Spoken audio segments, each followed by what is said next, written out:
Salut à toi, c'est CryptoJohn, j'espère que tu vas bien, j'espère que tu passes une bonne journée. Tous les jours, je te fais une nouvelle vidéo sur le monde des crypto-monnaies.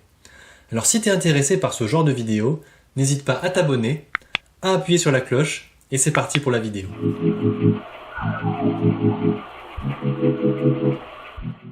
Aujourd'hui, on va parler de l'adoption massive du Bitcoin qu'on est en train de voir en 2021. On va voir que même si le prix du Bitcoin a l'air de stagner depuis quelques mois, eh bien en fait, derrière le rideau, il se passe des choses. Chaque semaine et même presque chaque jour, on a des news qui nous montrent que le Bitcoin est en train d'être adopté massivement un peu partout dans le monde. Et donc, si on y prête attention et qu'on dézoome un petit peu pour voir les choses avec un petit peu plus de recul, eh bien on voit qu'en fait, l'adoption du Bitcoin augmente et que le Bitcoin est en train de grignoter de plus en plus sur les systèmes monétaires traditionnels. D'abord, je veux commencer par t'expliquer pourquoi la seule chose qui compte vraiment, c'est pas le prix du Bitcoin à un instant donné. Ce qui compte, c'est l'adoption du Bitcoin. Le prix, c'est quelque chose qui peut être manipulé à la hausse, à la baisse, et qui va forcément avoir une certaine volatilité à cause des émotions des gens, à cause aussi des algorithmes de trading. Par contre, tu seras d'accord avec moi que plus l'adoption du Bitcoin augmente, plus il y a de gens qui rentrent avec leur argent sur le réseau Bitcoin, et donc plus la market cap de Bitcoin grandit. Et plus la market cap du Bitcoin grandit, plus le prix du Bitcoin augmente, et plus la puissance et la résistance du réseau augmente, ce qui motive encore plus de gens à s'intéresser au Bitcoin, et donc l'adoption grandit encore plus. C'est une espèce de spirale avec un effet de réseau très important, d'autant plus que toi, en tant que détenteur de Bitcoin, tu as tout intérêt à ce que l'adoption augmente puisque ça vient augmenter le prix du Bitcoin. Donc, ce que je veux dire, c'est que ce qui compte, c'est que l'adoption augmente. Du coup, si on veut savoir si le Bitcoin est un bon investissement, c'est plus intéressant de mettre de côté le prix, la valeur du Bitcoin pendant un moment, pas trop se prendre la tête avec le prix actuel et regarder plutôt ce qui se passe par rapport à l'utilisation, à l'adoption du Bitcoin. Et c'est exactement ce qu'on va faire dans cette vidéo. On va d'abord se pencher sur l'adoption au niveau individuel, c'est-à-dire par les gens. Et là, il suffit de regarder les chiffres du site Glassnode. Glassnode, c'est un site qui propose des statistiques en prenant les informations directement sur la blockchain. Et en particulier, ce qu'on va faire, c'est qu'on va regarder la courbe du nombre d'adresses actives, donc de portefeuilles Bitcoin actifs. C'est une des meilleures métriques pour connaître l'adoption du réseau en termes de nombre d'utilisateurs actifs, parce que ça nous informe sur l'activité réelle de gens qui envoient ou qui reçoivent du Bitcoin. Et alors ce qu'on peut voir, c'est qu'en 2021, on est à un maximum historique avec plus de 20 millions d'adresses actives. Maintenant, ce qu'on va faire, c'est qu'on va regarder le nombre d'utilisateurs total de Bitcoin, pas juste ceux qui sont actifs en ce moment, parce qu'il y a aussi beaucoup de gens qui possèdent du Bitcoin, mais qui le gardent juste comme un investissement. Et donc pour ces gens-là, leur Bitcoin ne bouge pas et donc ils ne sont pas inclus dans ces 20 millions. Et donc là, le chiffre actuel de nombre d'utilisateurs de Bitcoin, c'est environ 130 millions. Ensuite, il y a une chose que j'ai envie de te montrer. C'est qu'est-ce qui se passe si on fait la comparaison entre la courbe d'adoption du Bitcoin et la courbe d'adoption de l'Internet à l'époque où Internet est devenu accessible au grand public. Et en fait, la comparaison est vraiment intéressante. Parce que, rappelle-toi, on a en ce moment à peu près 130 millions d'utilisateurs sur le réseau Bitcoin. Et 130 millions, c'était en gros le nombre d'utilisateurs de l'Internet en 97. On voit que les deux courbes d'adoption ont grosso modo la même forme, qu'on appelle une forme logarithmique. Sauf que le Bitcoin grossit plus vite aujourd'hui que l'Internet ne grossissait en 97. Et donc, si l'adoption du Bitcoin continue avec sa courbe actuelle, on peut estimer qu'on va arriver à 1 milliard d'utilisateurs en 2025, c'est-à-dire l'équivalent de l'Internet en 2005. Du coup, on peut en tirer deux conclusions. D'abord, si on arrive à 1 milliard d'utilisateurs en 2025, c'est à peu près 8 fois plus qu'aujourd'hui. Si on est 8 fois plus qu'aujourd'hui, on peut que imaginer que la valeur du Bitcoin sera beaucoup plus élevée. Deuxièmement, si le Bitcoin aujourd'hui est au même niveau que l'Internet en 2005, et si tu te rappelles comment l'Internet a continué à évoluer et à exploser entre 2005 et aujourd'hui, alors on peut en déduire qu'on est encore au tout début de l'adoption de Bitcoin. Maintenant, on va parler de l'adoption de Bitcoin non pas par les particuliers, mais par les entreprises. Pendant longtemps, Bitcoin n'était pas vraiment quelque chose qui intéressait les entreprises à cause de sa volatilité ou encore de sa jeunesse. Les entreprises n'avaient pas vraiment confiance. Mais le niveau de confiance a augmenté au fur et à mesure, et depuis l'année 2020, on a commencé à voir une nouvelle tendance avec des entreprises, des petites mais aussi des très grosses entreprises, qui ont commencé à mettre une partie de leur cash en Bitcoin.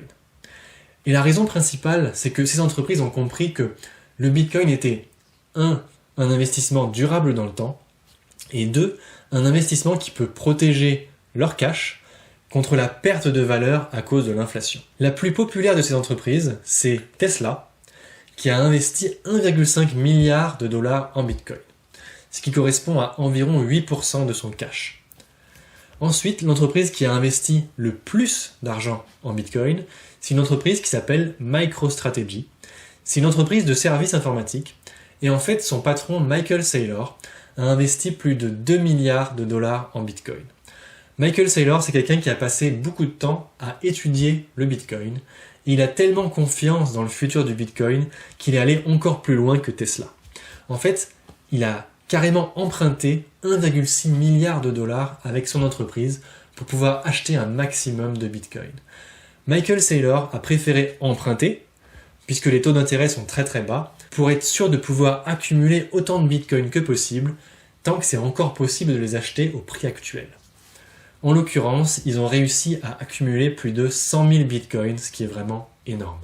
Alors Tesla et MicroStrategy, c'est les deux exemples les plus marquants, mais on a aussi plein d'autres sociétés cotées en bourse, comme Galaxy Digital, comme Square, comme PayPal, qui ont accumulé beaucoup de bitcoins et qui continuent à en accumuler. Et évidemment, on a aussi des ETF et des gros fonds d'investissement, comme Grayscale et CoinShare, qui permettent aux gens d'investir dans le Bitcoin sans avoir à acheter du Bitcoin directement, mais plutôt en passant par leurs fonds d'investissement ou par leurs ETF.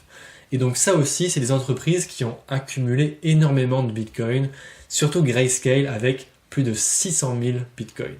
Donc avec ce qui s'est passé en 2021 avec Tesla et Michael Saylor de MicroStrategy, je pense que ça nous donne un premier aperçu de ce qui est en train de se passer, c'est-à-dire que de plus en plus d'entreprises commencent à avoir confiance dans le Bitcoin et donc considérer le Bitcoin comme une meilleure alternative par rapport au fait de conserver du cash sur leur compte. Parce qu'avec du cash, l'entreprise elle est certaine de perdre X% de la valeur de son cash chaque année à cause de l'inflation. Alors qu'avec le Bitcoin, ils ont quelque chose qui non seulement ne perd pas de valeur à cause de l'inflation, mais en plus prend de la valeur chaque année au fur et à mesure que l'adoption augmente. Maintenant, on va parler de l'adoption de Bitcoin carrément au niveau des pays. Au mois de juin 2021, c'est le pays d'El Salvador qui a été le premier pays du monde à déclarer le Bitcoin comme une monnaie officielle.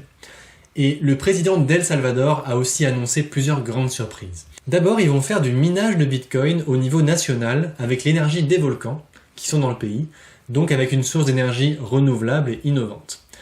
Deuxièmement, ils ont créé un portefeuille de Bitcoin officiel pour les citoyens d'El Salvador et ils ont annoncé qu'ils allaient offrir 30 $ en Bitcoin à tous les citoyens qui vont télécharger ce portefeuille. Et maintenant, on a peut-être un deuxième pays qui va utiliser le Bitcoin comme une monnaie légale. La semaine dernière, on a eu ce tweet qui a été posté par un membre du Congrès au Paraguay et qui dit qu'il va proposer une loi pour utiliser le Bitcoin comme une monnaie officielle. Sachant que la population du Paraguay c'est quand même 7 millions de personnes, ça fait potentiellement 7 millions de nouveaux utilisateurs de Bitcoin. Donc ça fait déjà 2 pays qui adoptent le Bitcoin comme une monnaie légale. Il y a déjà eu des rumeurs que d'autres pays d'Amérique latine auraient été inspirés par tout ça et seraient intéressés pour faire la même chose. Donc on attend avec impatience de savoir qui sera le prochain pays à utiliser officiellement le Bitcoin. Dans des pays comme l'El Salvador et le Paraguay, en fait, nous on s'en rend pas compte en tant qu'occidentaux, mais il y a une grosse partie de la population qui n'a pas de compte bancaire. Et du coup, le Bitcoin permet à tous ces gens d'avoir une espèce de compte bancaire avec des dollars et des Bitcoins directement sur une application sur leur téléphone. Mais en plus de ça, on a aussi des pays qui n'ont pas officiellement adopté le Bitcoin, mais qui eux traversent des crises économiques catastrophiques.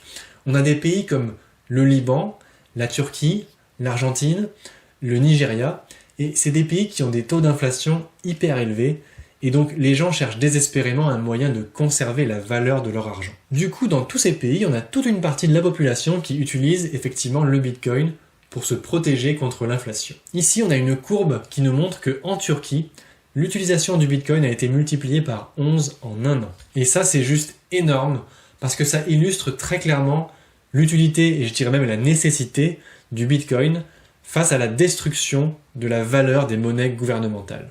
Donc comme tu peux le voir, on a deux cas d'utilisation du Bitcoin qui sont illustrés dans ces pays. D'abord, c'est un système de paiement digital pour toutes les populations qui n'ont pas accès à des comptes bancaires.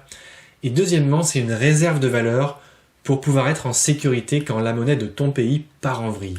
Maintenant, on va parler d'un autre point de vue, c'est le point de vue des détracteurs de Bitcoin. Donc ce qu'on va faire, c'est qu'on va regarder une petite chronologie des différents arguments qui ont été utilisés au fil des années pour dénigrer le Bitcoin, et tu vas voir, c'est très intéressant. En 2010, la raison de rejeter ou de ne pas s'intéresser au Bitcoin, c'était qu'en fait, personne ne s'en servait. C'était juste ce nouveau truc technologique. Oui, c'est cool, mais bon, ce sera jamais utilisé, c'est juste impossible. Ensuite, en 2012, il y a déjà un petit peu de gens qui s'en servaient, mais donc maintenant la raison c'était, c'est juste un truc de geek, c'est juste utilisé par les geeks. En 2013, c'était déjà plus utilisé uniquement que par les geeks, mais maintenant l'argument contre le Bitcoin c'était, ouais, c'est juste utilisé pour vendre de la drogue. Évidemment, c'était en partie vrai parce qu'il y avait tout un marché noir avec des sites sur le dark web, donc sur le web caché, qui vendaient de la drogue et effectivement, les gens payaient en partie en Bitcoin. Ensuite, en 2014, les gens ont commencé à s'en servir de plus en plus, mais pas que pour acheter de la drogue. Et du coup, maintenant, l'argument, c'était que c'est utilisé seulement pour faire de la fraude et du blanchiment d'argent. En 2017, le Bitcoin a eu une grosse bulle spéculative où il est passé de 1000 à 20 000 dollars en quelques mois. Et donc, maintenant, la raison de rejeter le Bitcoin, c'était que c'était juste une bulle spéculative et rien d'autre, et que maintenant, ça allait juste mourir, ça allait se casser la figure, et ça n'aurait plus aucune valeur. En 2019, finalement, le Bitcoin n'a pas du tout disparu, il s'est stabilisé, et donc l'argument de 2017 ne marchait plus. Du coup, l'argument, c'est plutôt devenu que le Bitcoin est juste utilisé par une petite partie de la population, et il n'est même pas utilisé par les entreprises, et ça n'ira pas plus loin. En 2020, on commence à avoir des entreprises qui achètent du Bitcoin. Mais l'argument, du coup, devient « Oui, mais c'est que des petites entreprises, et il n'y a pas une seule grosse entreprise qui va acheter du Bitcoin, c'est juste pas possible. » Et en 2021, qu'est-ce qui se passe ? D'abord, Tesla achète 1,5 milliard de dollars de Bitcoin, et en plus, il y a des pays comme El Salvador qui sont en train de mettre le Bitcoin comme monnaie légale. Mais bon, le nouvel argument, du coup, c'est de dire que Tesla, c'est une seule grosse entreprise, et puis le El Salvador, c'est un petit pays, c'est un pays qui est en difficulté financière, et donc ça n'a pas vraiment d'impact sur le reste du monde. Donc, comme tu peux le voir, l'historique des arguments contre le Bitcoin est passé par pas mal d'étapes différentes. Mais si on dézoome sur cet historique, on se rend compte de quelque chose, c'est que les arguments qui ont été donnés au fil des années sont tous valides, entre guillemets, à l'instant T, mais l'année d'après ou 2 ans plus tard, Bitcoin a continué sur sa route, l'adoption a continué à augmenter, et du coup l'argument n'a plus aucun sens. Donc la question qui se pose, c'est que si on continue avec ce schéma, qu'est-ce qui va se passer ? Et bien ce qui se passe, c'est qu'on continue à voir d'autres grosses entreprises et d'autres pays qui adoptent le Bitcoin, et le Bitcoin va continuer tranquillement sur sa lancée. Si on suit cette logique jusqu'au bout, on en arrive à ce qu'on appelle la vision maximaliste du Bitcoin. D'abord, le Bitcoin commence par être adopté par quelques individus, puis par beaucoup d'individus, puis par des petites entreprises, puis par des grosses entreprises, puis par des petits pays en difficulté financière, puis par des moyens pays, puis par des gros pays, puis enfin par les grosses banques centrales. Plus le Bitcoin est adopté, plus il prend de la valeur et plus ça devient une course à l'adoption parce que personne ne peut se permettre d'arriver en dernier au risque de devoir payer le plein prix pour le Bitcoin. L'adoption continue jusqu'à ce que Bitcoin soit utilisé par le monde entier. Et quand on en arrive à ce point-là, eh bien le Bitcoin sera devenu la brique de base du système financier. Alors pour conclure, on a vu que l'adoption du Bitcoin est en train d'augmenter massivement, que ce soit au niveau individuel, au niveau des entreprises, ou au niveau même des pays entiers. Et on a comparé l'adoption du Bitcoin à l'adoption de l'Internet à l'époque, et on a vu qu'on était à peu près au niveau de l'Internet en 1997 en termes de nombre d'utilisateurs. Donc tu vois qu'on est encore très très tôt en termes d'adoption.